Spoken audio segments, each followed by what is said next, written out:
ولا أجل ممدود فطر الخلائق بقدرته ونشر الرياح برحمته وابتدى بصخور ميدان أرض جلت عظمته والصلاة والسلام والتحية والإكرام على جميع الأنبياء والمرسلين خصوصا على خاتمهم أفضل النبيين سيد المرسلين رحمة للعالمين جد الحسن والحسين سيدنا ومولانا أبي القاسم محمد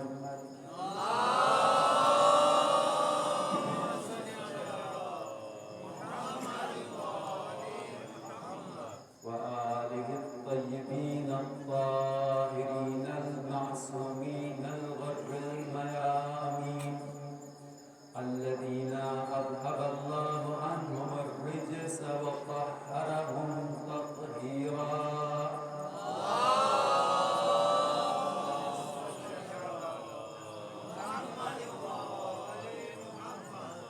سيما بقية الله التي لا تخلو من العطرة الهادية صاحب العصر والزمان الذي يملأ الأرض قسطا وعدلا كما ملئت ظلما وجورا بهم نتولى ومن أعدائهم نتبرأ إلى الله واللعن الدائم على أعدائهم أجمعين من أول عداوتهم إلى لقاء يوم الدين أما بعد قال الله تبارك وتعالى في كتابه المجيد وفرقانه الحميد وقوله الحق وهو أصدق القائلين ذلك الذي يبشر الله عباده الذين آمنوا وعملوا الصالحات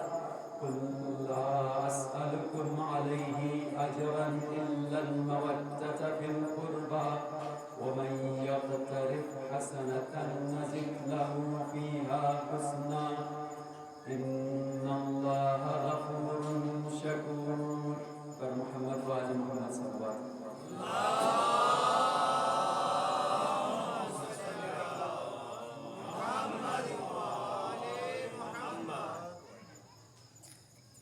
حجت برحق کے تاجر ظہور کے لیے بلندتر صلوات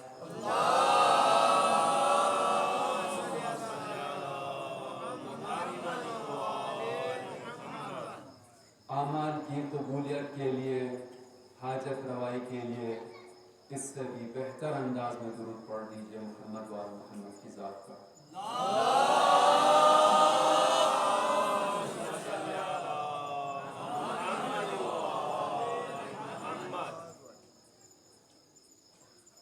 رب العزت کا ارشاد ہے ذالک الذی یبشر اللہ عبادہ الذین آمنوا وعملوا الصالحات یہ وہ چیز ہے جس کی بشارت اللہ ان لوگوں کو دیتا ہے جو ایمان لائے اور نیک اعمال انجام دے چکے قل لا اسألکم علیہ اجرا الا المودۃ فی القربى اے رسول کہہ دیجئے ان سے کہ میں تم سے کوئی اجر رسالت طلب نہیں کرتا مگر یہ کہ تم اہل بیت سے مودت رکھو میرے قربا سے میرے رشتہ داروں سے مودت رکھو وَمَنْ يَقْتَرِفْ حَسَنَةً نَزِدْ لَهُ فِيهَا حُسْنًا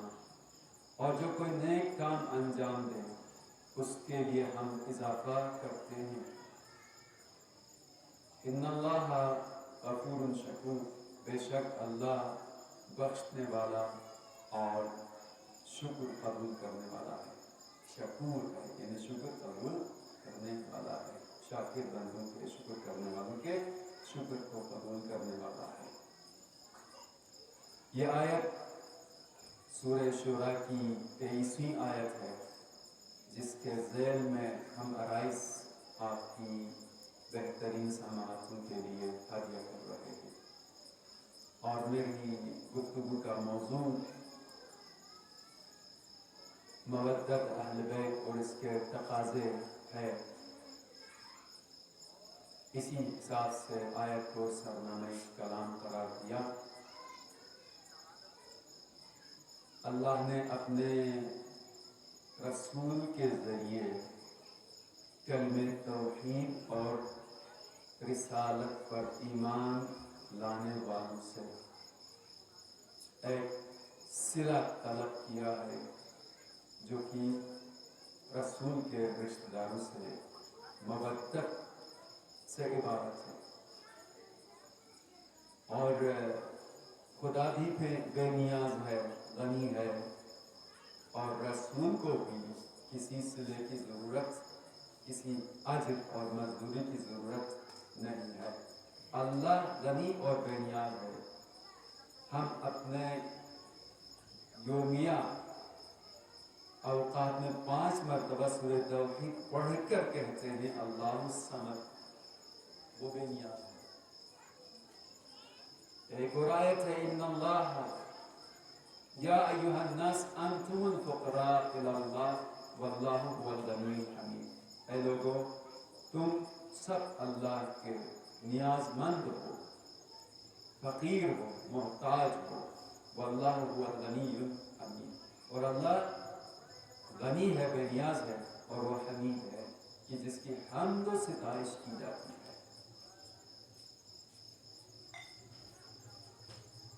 انتم الفقراء الی اللہ، تم فقیر ہو اللہ کے.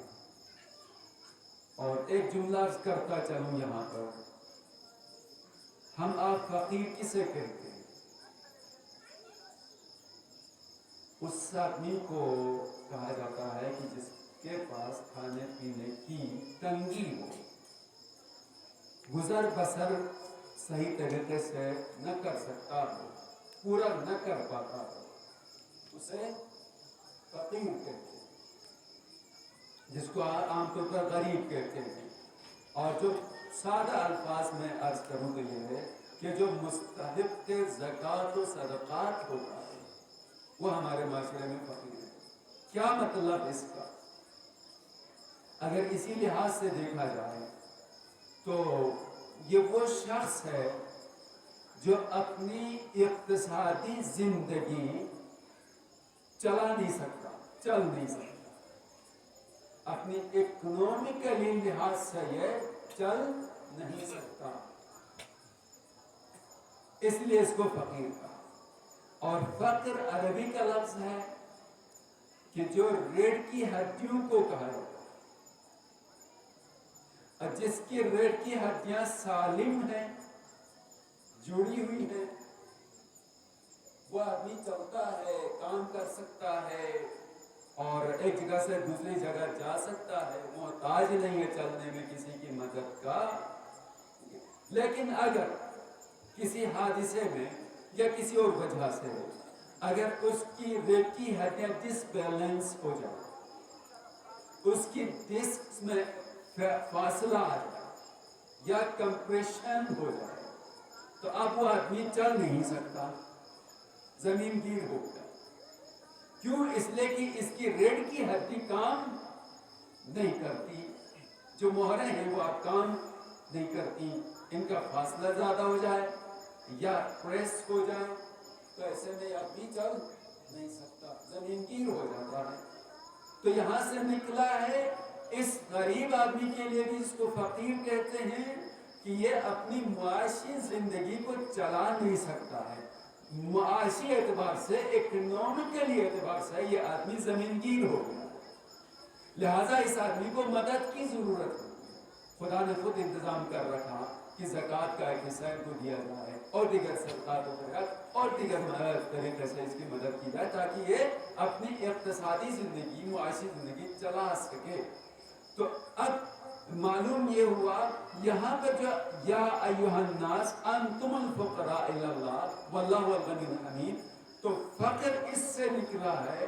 تو ایسی صورت میں اللہ سبحانہ و تعالی جب لوگوں سے مخاطب ہو کر، انسانوں سے مخاطب ہو کر فرماتا ہے تو ہماری حیثیت اس زمین گیر کی طرح ہے کہ اللہ کی طرف سے اگر عطا نہ ہو، اللہ کی طرف سے نعمت نہ ملے، اللہ کی طرف سے رزق نہ ملے، اللہ کی نعمتیں فراوان حاصل نہ ہو، اللہ کی مدد اس کے شامل حال نہ ہو، تو ایسی صورت میں وہ اپنی زندگی چلا نہیں سکتا، وہ اپنے انفاس کا یعنی سانسوں کا بھی مالک نہیں ہے،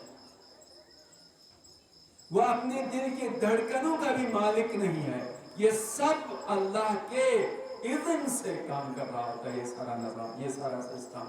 تو تم اپنے اس سسٹم میں بھی اللہ کے محتاج ہو۔ اگر اللہ تمہیں روکنا چاہے، تمہارے سانسوں کو، تم سانس نہیں لے سکتے، تمہارے دل کے دھڑکن کو اللہ روک دے تو تمہارا دل ہل نہیں سکتا، تو تمہاری حیثیت اس زمین گیر کی طرح ہے کہ جس کو زمین سے اٹھانے کے لیے ایک مدد کی ضرورت ہوتی ہے، تمہاری حیثیت بھی خدا کے لحاظ سے اسی طرح ہے کہ خدا ہے جو تمہیں سب کچھ دیتا ہے، تم سب کچھ میں خدا کے محتاج ہو، اور خدا سب میں غنی اور بے نیاز ہے۔ درود بھیجیں محمد وال محمد کی ذات پر۔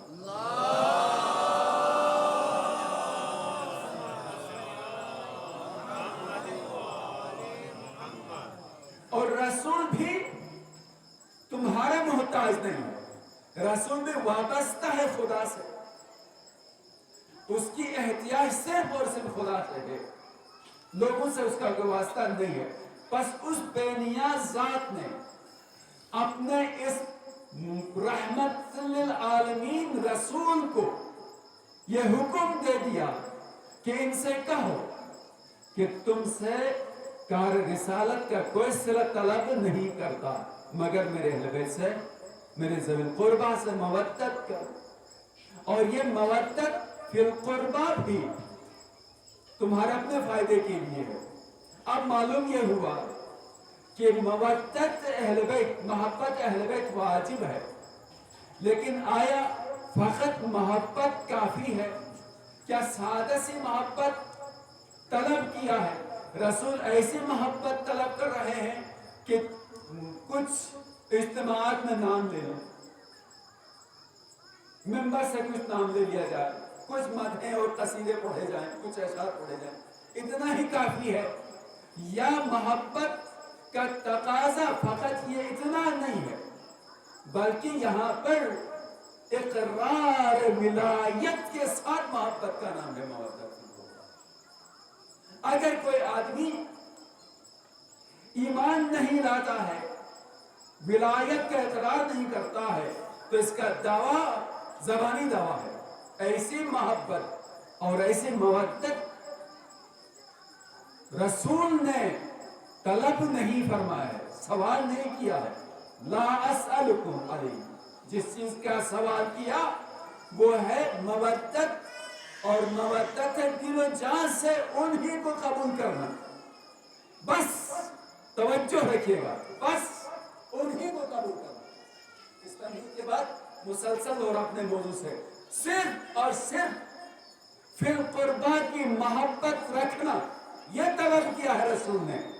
توجہ آپ کی، صرف اور صرف فی القربہ کی مودت طلب کیا، صریح آیت ہے، اس میں کوئی دوسرا شامل نہیں ہو سکتا۔ ایرے غیرے کی مودت طلب نہیں کیا رسول نے، رسول نے صرف ذوی القربہ کی مودت طلب کر لیا، اور جب محبت فی القربہ کو طلب کر لیا ہے تو سادہ سی محبت سے جان نہیں چھوٹ سکتی کہ چند اشعار کہہ لیں یا چند باتیں کہہ لیں، نہیں، ایمان لانا پڑے گا، بس صرف انہی سے وابستہ ہونا پڑے گا، صرف انہی سے متمسک ہونا پڑے گا۔ اگر ان کے ساتھ دوسرا کوئی بھی شامل ہوتا ہے جس کا قربہ سے تعلق نہ ہو تو یہ وہ مودت نہیں ہے جو رسول طلب کر رہا۔ درود میرے محمد وال محمد کی ذات پر۔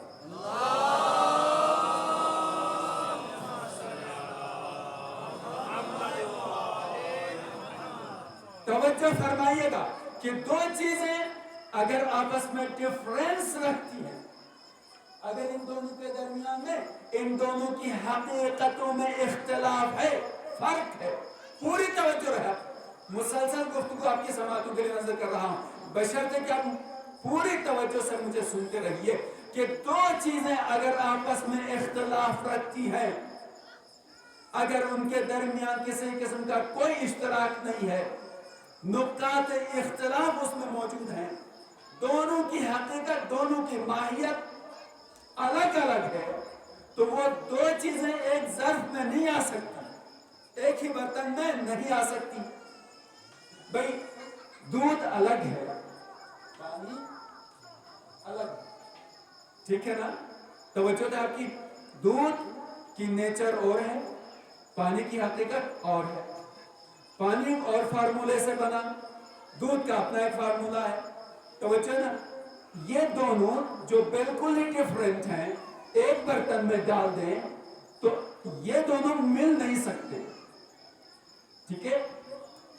اسی وجہ سے آپ کہتے ہیں کہ خالص چیز نہیں مل رہی، توجہ فرمائیں، ملاوٹ ہے، ملاوٹ ہے، اس لیے کہ یہاں پر دو الگ الگ چیزیں ہیں، اس وجہ سے یہ آدمی صحیح کام نہیں کر رہا، تو یہ دو چیزیں تیسری کوئی شے ہو سکتی ہے، یہ وہی نہیں ہے، نہیں آپ دودھ ہے، کیونکہ دودھ تو اس کو کہتے ہیں جس میں پانی نہ ملا ہو، پاؤڈر نہ ملا ہوا ہو، اب تو کیا کیا چیزیں آ رہی ہیں، ٹھیک ہے نا؟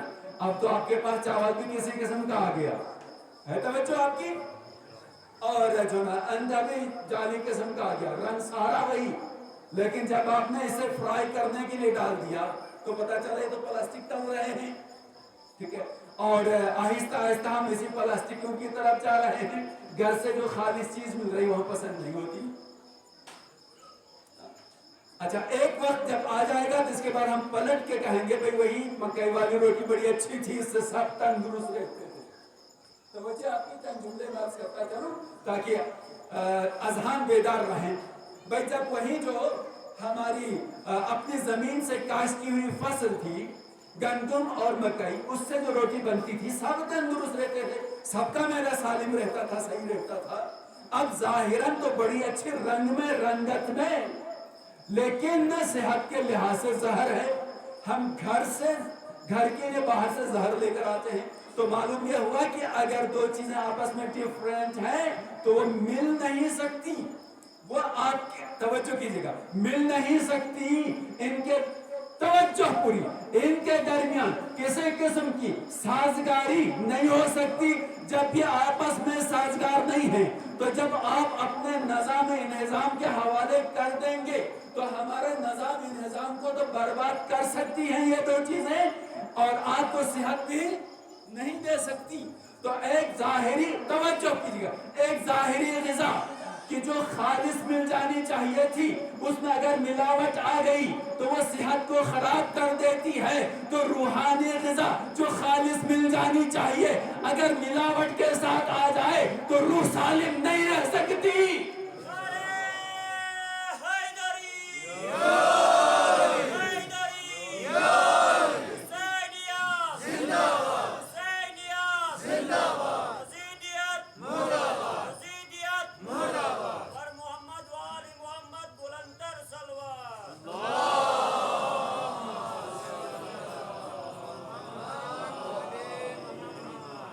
وہ روح تندرست نہیں ہو سکتی، بیمار روح ہے، سالم نہیں ہے، اور وہ دل بھی تندرست دل نہیں ہو سکتا، اس لیے کہ ما جعل اللہ للرجل فی جوفہ من قلبین، آیت اللہ نے کسی بھی آدمی کے اندر دو دل نہیں رکھے،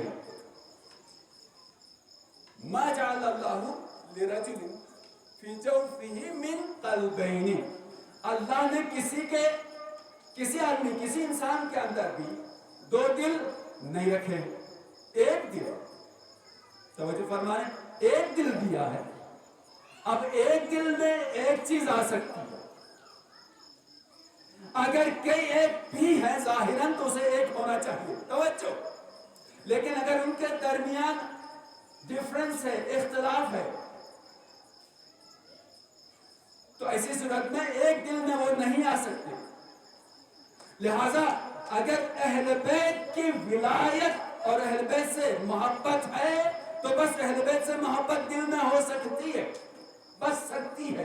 اور اگر اہل بیت کی محبت کے ساتھ ساتھ کسی اور کی بھی محبت کو رکھنا چاہیں گے تو پھر ایسی صورت میں یا وہ نہیں آ سکتی یا اہل بیت کی محبت اس میں نہیں ہے. اس لیے کہ ایک دل میں دو ڈفرنٹ چیزیں نہیں آ سکتی. مسلم اور واضح چیزوں میں سے ہے، دو طرح کے نظام اسلام میں ہیں. ایک خلافت کا نظام چلتا رہا جو ملوکیت کی طرف جاتا گیا، اور ایک امامت کا نظام ہے کہ جو اول امام سے شروع ہوا 12ویں امام تک پہنچا، اور ہر امام نے یہی کہا ہمارا اول بھی محمد، ہمارا اوسط بھی محمد، ہمارا آخر بھی محمد، بل کلنا محمد.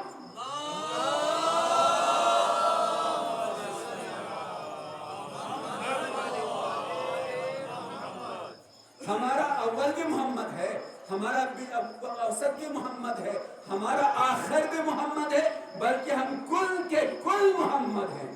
جو بات علی نے کی وہی حسن مجتبیٰ نے کی، وہی سید الشہداء نے بات کی، وہی صادق آل محمد نے کی، وہی امام رؤوف ثامن الائمہ نے کی، وہی امام جواد علیہ السلام نے کی، وہی حسن عسکری نے کی. اور وہی نظام اور وہی بات اور وہی کلام، وہی سسٹم 12واں جب ظہور فرمائیں گے تو اس پوری دنیا کو اسی طرح عدل و انصاف سے بھر دے گا جس طرح سے رسالت مآب نے ایک مدینہ فاضلہ اور ریاست مدینہ قائم کیا تھا. درود بھیجیں محمد آل محمد کی ذات پر.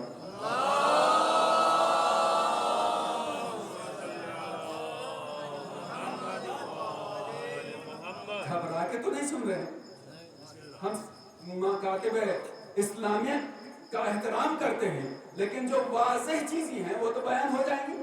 دیکھیے دو راستے ہیں نا.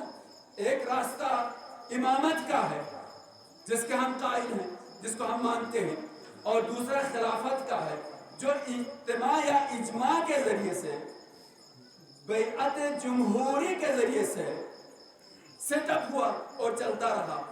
اور جس نظام کو ہمارے برادران مانتے ہیں اہل سنت خلافت کا، اب جو بھی نام دے دیں، خلافت راشدہ نام دیا، اس کے بعد جا کر ایک سلسلہ ایسا ہے جہاں پر ملوکیت خود ان کتابوں میں موجود ہے، ملوکیت کا سلسلہ. یہ کہاں تک جا رہا یہ اپنی جگہ پر، لیکن یہ دو نظام ہیں. یہ دو نظام کس وجہ سے ہیں؟ اگر ہم بنیاد کی طرف جاتے ہیں تو فرق تو ہے نا سسٹم میں، اہل بیت علیہ السلام کے نظام میں اور دوسرے جو اس طرح نظام ہے اس میں فرق ہے. تو جب دو چیزوں کے درمیان فرق ہے تو ایسی صورت میں مختلف چیزیں ایک دل میں نہیں آ سکتی. یہ بات کہنا چاہ رہا ہوں، دو چیزیں ایک میں نہیں آ سکتی. بس جی ہاں، ظاہری محبت اور قصیدے اور مدح اور فضائل بیان کیے جا سکتے ہیں، لیکن اللہ اور اللہ کے رسول نے فضائل طلب نہیں کیا ہے بلکہ ایمان طلب کیا ہے محبت کے ساتھ. عرض کروں ورنہ یہ تو بہت سارے کیے. ایک مرتبہ درود بھیجیں محمد وال محمد کی ذات پر.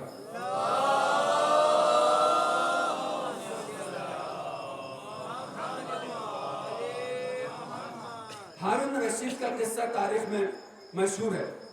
واقعی ایک بہت بڑا مورخ گزرا ہے، وہ بیان کرتا ہے کہ میں ہارون رشید کے دربار میں تھا. بہت سارے مفتیان اور علماء موجود تھے. ایسے میں ہارون رشید نے امام شافعی سے کہا، تمہیں توجہ فرمائے گا، تمہیں علی ابن ابی طالب کی فضیلت میں کتنی حدیثیں یاد ہیں؟ اس نے کہا کہ مجھے 500 سے زیادہ حدیثیں یاد ہیں. کس نے کہا؟ امام شافعی نے. 500 سے زیادہ حدیثیں مجھے فضیلت امیر المومنین علی ابن ابی طالب میں مجھے یاد ہیں. اس کے بعد